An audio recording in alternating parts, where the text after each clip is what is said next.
ये उंगलियों को ऐसे ले जाएं, ऐसे पकड़ें, सभी लोग पकड़ें, सभी लोग जिन्हें आनंद आ रहा है वो भी, जो नया सीखना चाहते हैं वो भी, और जिनको प्रैक्टिकल करना है, बाबा जी को आजमाना है वो भी, सभी लोग करें। बाद में आप चाहे मुझे जितना क्रिटिसाइज कर लेना, चलेगा, मैं सुन लूंगा, मैं तो सह लूंगा। यस, ऐसे पकड़ें और इस दो उंगलियों को ऐसे खोलें। ये दो तर्जनी की उंगलियों को, जो सेकंड उंगली है हमारी, सेकंड फिंगर है, इसको जोर से ऐसे खोलें मैक्सिमम। इस चार उंगली को पकड़े रहें जोर से और दो उंगली को खोल दें और आंखों को बंद करें। आंखों को बंद करें, मैक्सिमम खोलें, मैक्सिमम पूरी ताकत लगा दें इसको खोलने में। और कोशिश कीजिएगा कि एक दूसरे के पास ना जाए। देखिए इसका चुंबक इसको खींचेगा, इसका मैग्नेटिक पावर इसको खींच रहा है। विजुलाइज करें कि उंगलियां हमारी एक दूसरे के पास आ रही है, उंगलियां हमारी एक दूसरे के पास आ रही है, इसका चुंबक एक दूसरे को खींच रहा है, एक दूसरे के नजदीक आ रही है, हमारी उंगलियां नजदीक आ रही है, एक दूसरे से चिपक रही है, एक दूसरे से चिपक रही है। इसका मैग्नेटिक पावर एक्टिव हो चुका है, चिपक रही है, चिपक रही है, उंगलियां चिपक रही है। आप बार बार इसको हटा करके और बस कहें चिपक रही है, देखिए चिपक जाती है कि नहीं चिपक जाती है, करके देखिए। आप खुद ही कीजिए, कोई मंत्र की जरूरत नहीं है। ये उंगलियां आपके पास आप नहीं चाहेंगे तो चिपक जाएगी। ये मैग्नेटिक फील्ड एकदम जिंदा हो गया, एकदम से एक्टिव हो गया है एनर्जी। ये एनर्जी क्या है? तो मैग्नेटिक पावर है। हमारा शरीर आधी नारी और आधा नर, तो एक नारी और नर में जैसे आकर्षण होता है, वैसे आकर्षण हमारे शरीर में दोनों के बीच में है। इसीलिए तो हम अर्धनारीश्वर हैं। जब तक शक्ति नहीं तो शिव भी शव के समान, इसीलिए बोला गया है कि ये शक्ति इसी शरीर में होना चाहिए, तब दोनों का साथ होता है, तब सब कुछ विस्तार लेता है, तब ये सृष्टि विस्तार लेती है। यही हमारे सनातन का साइंस है। ये जब भी आप करेंगे आपकी उंगलियां ऐसे चिपक जाएगी। हम दोनों हाथ को सेशन में ऐसे करके करवाते हैं, ये यहां से ऐसे ऐसे ऐसे ऐसे ऐसे चिपक जाएगा।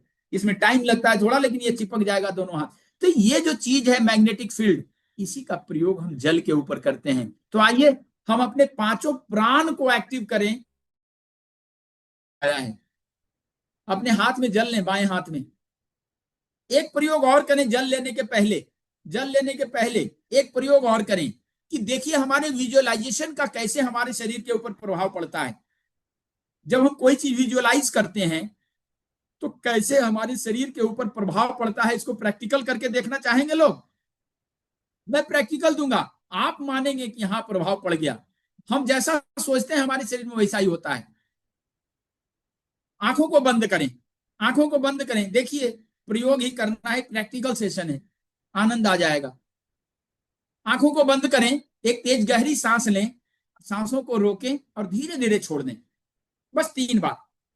देखिए कैसे हमारे शरीर में, कैसे हमारे विजुअलाइजेशन का ये प्रभाव पड़ता है। यस, आंखों को बंद करें, तेज गहरी सांस लें, सांसों को रोकें और धीरे धीरे सांसों को छोड़ें। तेज गहरी सांस लें, सांसों को रोकें और धीरे धीरे सांसों को छोड़ें। और दोनों हथेलियों को ऐसे फैलाएं आगे, भगवान से मांगने जैसा हम हथेली फैलाते हैं ना हाथ में, जैसे आरती दिखाने के लिए, हाँ वैसे। और आपके बाएं हाथ में विजुअलाइज करें, जो मैं कहता हूं इसको आंखों को बंद करके विजुअलाइज करें, देखें उसको, विजुअलाइज करें। आपके बाएं हाथ में एक बहुत ही सुंदर नींबू रखा हुआ है, नींबू, कागजी नींबू, जिसका रस निचोड़ते हैं, जल में डाल के पीते हैं शिकंजी बना के। बहुत ही सुंदर पीले रंग का नींबू आपके बाएं हाथ में है। उसकी खुशबू आपके नाक तक आ रही है, विजुलाइज करें उसकी खुशबू आपके नाक को मिल रही है, बहुत ही अच्छी खुशबू आ रही है। बहुत ही सुंदर पीले रंग का नींबू देखें आपके बाएं हाथ में है। और दूसरे दाहिने हाथ में एक चाकू है, विजुलाइज करें कि आपके हाथ में चाकू है, आपने चाकू पकड़ रखा है दाहिने हाथ में और नींबू की खुशबू आपके नाक में आ रही है। बहुत बढ़िया, एकदम पीले रंग का सुंदर सा नींबू, रसीला नींबू है, रस से भरा हुआ। आपने चाकू को नींबू के ऊपर रखा, नींबू के ऊपर चाकू को रखें, विजुलाइज करें कि आपने रखा और धीरे धीरे धीरे धीरे उसको काटें, 2 पार्ट में उसको बांट दें, नींबू को काट दें। देखिए उससे रस छलक रहा है, कितना रस भरा हुआ है, उसकी खुशबू, खट्टापन आपके नाक में आ रहा है, आपके शरीर में आ रहा है, आपके जीभ पे आ रहा है। काटें, 2 टुकड़े में नींबू हो गया। अब दाहिने हाथ से एक टुकड़ा पकड़े, चाकू नीचे रखें, उसके बीज को निकाल दें, हल्का सा दबाएं, नींबू को हल्के से दबाएं, उसका बीज निकाल दें बाहर। बीज को निकाल दिया आपने, अब जीभ को बाहर निकालें और जीभ के ऊपर उस नींबू को निचोड़ दें, ढेर सारा रस आपके जीभ पे गिरा, आपने मुंह को कड़वा बनाया, मुंह एकदम से कड़वा हो गया, आपका मुंह एकदम से कड़वा हो गया, खट्टा खट्टा, दांत एकदम से ये होने लगा। अब आंखों को खोलें, सभी लोग आंखों को खोल दें। कितने लोगों के मुंह में पानी आ गया? कितने लोगों के मुंह में पानी आया? यस, यस विद्या जवेरी, यस जयश्री, यस मनोज जी, मुंह में पानी आ गया ना? ये था विजुअलाइजेशन की टेक्निक। आप जो भी चीज विजुअलाइज करते हो, आप अगर स्पिरिचुअल बातें सोचते हो, आपके अंदर अच्छी भावनाएं भरने लगती है। आपके अंदर अगर कोई कामुक विचार आने लगे तो वैसे ही हार्मोन्स बनने लगते हैं। क्या मैं सही कह रहा हूं? जब हम कोई गलत ख्याल ले आते हैं दिमाग में तो वैसे ही हार्मोन बनने लगते हैं। कोई अच्छी चीजें सोचने लगते हैं, धार्मिक चीजें सोचने लगते हैं तो ऐसा ही बनने लगता है। ये हमारे विजुअलाइजेशन की टेक्निक हमारे ऊपर सबसे ज्यादा काम करता है। रोज हम रोगों को विजुअलाइज करते हैं। जितने लोग हमारे साथ पेशेंट बैठे हुए हैं, जितने लोग, जैसे अभी वो जवेरी, क्या विद्या जवेरी, कहा पैरालिसिस है, तो पैरालिसिस के बारे में दिन भर तुम्हारे दिमाग में कितना चलते रहता है, सोच के देखो। हाँ मुझे तो पैरालिसिस हो गया, कोई आ गया तो हाँ कैसी हो, हाँ ऐसे है। को की चर्चा में हम नष्ट कर देते हैं। हम कभी ऐसा विजुअलाइज क्यों नहीं करते कि मैं ठीक हूं, मैं ठीक हूं, मैं हूं। खाली बोलना शुरू करो कि मैं ठीक हूं, मैं ठीक हूं, मैं स्वस्थ हो रही हूं। आप स्वस्थ हो जाएंगे, आपके अंदर वैसा ही हार्मोन बनेगा। एक स्त्री को देख करके अगर हम माता के नाम से सम्मान करते हैं तो माता के साथ जो हार्मोन बनता है वो बनने लगता है। बहन कह के सम्मानित करते हैं तो बहन के साथ जो हार्मोन खिलंदड़ वाला बनता है वो बनने लगता है। लेकिन पत्नी कह के सम्मानित उसको करते हैं, उसका सुमिरन करते हैं तो वैसा ही हार्मोन बनने लगता है। क्या मैं सही हूं?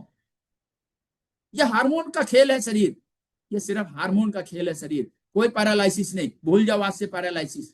मैं तुम्हारे पैरालिसिस के ऊपर बार बार अटैक इसलिए कर रहा हूं कि तुम्हारी इस खोपड़ी में घुसा सकूं अपनी बात। सेशन ज्वाइन करना चाहे मत करना, मैं अपना 100% देने में विश्वास करता हूं। मैं अपना 100% देने में विश्वास करता हूँ। 5 दिन का सेशन भी होता है, मैं अपना 100% देने का विश्वास करता हूँ। आज तक जितने लोगों ने भी सीखा है, कभी शिकायत नहीं किया कि हाँ बाबा जी ने अपने तरफ से कमी किया। मेरे विद्यार्थी भी इसमें आए हुए हैं और डंके की चोट पे कहता हूँ, क्योंकि मैं बिजनेसमैन नहीं हूं, मैं बाबा जी हूं। मेरा ब्रेन कम चलता है, आई एम ब्रेनलेस, मेरा ये चलता है। जो हार्ट से जब कोई बात कनेक्टिविटी बनती है ना, तो अपना पूरा समर्पण कर देने का मन करता है, सब कुछ उड़ेल देने का हृदय। आप लोग भी जब हृदय से किसी से प्यार करते हो तो दिल से भर देते हो ना प्यार से। लेकिन ये दिमाग जब चलता है तो ये बड़ा शातिर है, तुरंत अपना लाभ हानि देखने लगा कि अच्छा इससे बात करने से हमको क्या फायदा, इसका ये करने से हमें क्या फायदा, कहता हमको क्या। लेकिन जब दिल किसी पे आ जाए तो सब कुछ, धन दौलत सब कुछ बेकार उसके लिए समर्पित। ऐसा ही होता है ना। तो ये बाबा जी इसके मरीज हैं, इससे उड़ेलते हैं। इसलिए छल प्रपंच तो नहीं है, दिल से बोलता हूं। और इसीलिए जब ये विद्या जवेरी ने सवाल रख दिया तो बार बार अटैक हो रहा है मेरे मन में कि कैसे हेल्प करूं। और भगवान से ये करना कि भगवान ने इस ऊर्जा से मिला दिया है, मैं जब तुम ठीक होकर के चलेगी और मिलेगी ना, उस दिन मेरी सफलता होगी, मेरे इस विद्या की सफलता होगी। बाकी मुझे रिजल्ट की चिंता नहीं है। मैं तो कर्मण्य बाधिका रस्ते माँ फलेसु कदाचन वाला बाबा हूँ, बाबा जी हूँ। अपने आश्रम में, गुरु आश्रम में बैठा हूँ और सबके लिए शुभकामना। कितने लोगों को लगता है कि ऐसी विद्या सीखनी चाहिए? कितने लोग सीखना चाहते हैं? थंब दिखाइए। यस। अच्छा, ऐसी विद्या जो वेदों से 30 साल तक रिसर्च करके आपको कोई देने के लिए आया है, इस विद्या का मूल कितना होना चाहिए? चैट बॉक्स में लिखिए कि इसकी फीस कितनी होनी चाहिए। आज आपके मन से फीस छोड़ें। मेरी पूरी टीम काम कर रही, 10 बच्चे इसके लिए काम कर रहे हैं। मनोज जी जानते हैं, मनोज जी हमारे दिल्ली से हैं, हमारे सेशन ले करके गए हैं, online offline both. Offline session भी करके गए हैं, वो लीडर हैं अपने क्षेत्र के। कितना होना चाहिए? 25,000। सज्जन लाल जैन, सज्जन लाल जैन बहुत अच्छे